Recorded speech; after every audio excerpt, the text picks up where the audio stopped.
بہت شکریہ آپ نے ٹائم دیا. کل جو ایک معاملہ سامنے آیا اس پر آپ پر خاصی تنقید کی جا رہی ہے. اصل حقائق کیا ہیں؟ جو 7 ووٹس کا ذکر کیا جا رہا ہے وہ معاملہ کیا ہے؟ حقائق یہ ہے کہ ان کے خود کے جو ممبر ہیں 7 جو ممبر تھے انہوں نے اپنے ووٹ ضائع کیے.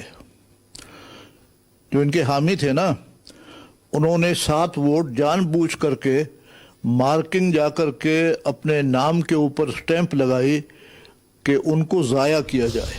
ٹھیک ہے, یہی 7 ووٹ ڈپٹی چیئرمین کو مل گئے, اس پہ ضائع کیوں نہیں ہوئے؟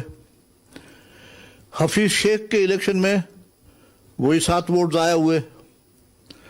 سندھ کی الیکشن میں جو صدرالدین شاہ صاحب جو ہمارے امیدوار تھے سینٹ کے لیے, ان کے بھی 7 ووٹ ضائع کس بنیاد پہ کیے گئے؟ الیکشن کمیشن نے, جو صوبائی الیکشن کمشنر ہے جو ریٹرننگ افسر تھا, اس نے کہا کہ یہ صدرالدین شاہ کے نام پہ ٹھپا لگایا گیا ہے, یہ ووٹ انویلڈ ہے. دوسری بات کہ پارلیمنٹ کی جو کارروائی ہے وہ کسی کورٹ میں چیلنج نہیں ہو سکتی. مانا کہ آپ کو پتہ ہے نا جی کہ اگر آپ تقریر کریں یا کوئی کارروائی کریں اس پہ کوئی کارروائی کو کاز آف ایکشن آپ نہیں بنا سکتے. ایک بات جو ہمارے دوست کہتے ہیں کہ جی پریزیڈنٹ صاحب نے جا کر کے نامزد کیا مظفر حسین شاہ صاحب کو, تو ان کی یادداشت کے لیے اور آپ کی یادداشت کے لیے اس وقت کے صدر نے اسحاق ڈار صاحب کو نامنیٹ کیا تھا. اسحاق ڈار صاحب کو آپ جانتے ہیں. اس کے بعد سردار یعقوب کو جو ہے وہ نامنیٹ کیا. میرا کہنے کا مقصد یہ ہے, میں نے جس انداز سے فیئرلی جو ہے وہ الیکشن چلائی, میں نے ان سے کہا جو آپ کا اعتراض ہے آپ ہمیں بتائیں. آخر فیصلہ تو جا کر کے چیئرمین یا ڈپٹی چیئرمین یا پریزائڈنگ آفیسر کرے گا نا جی.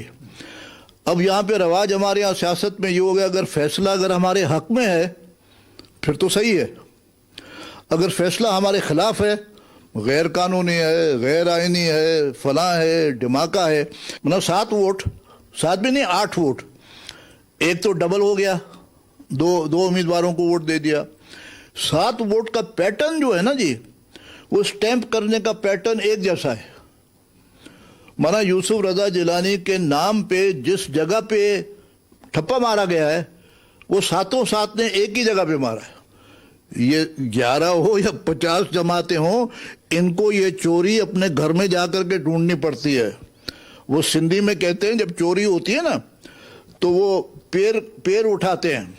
پیر آپ سمجھتے ہو, پیر اٹھا کر کے جا کر کے جس کے گھر میں پڑتے ہیں اس کو پکڑ لیتے ہیں.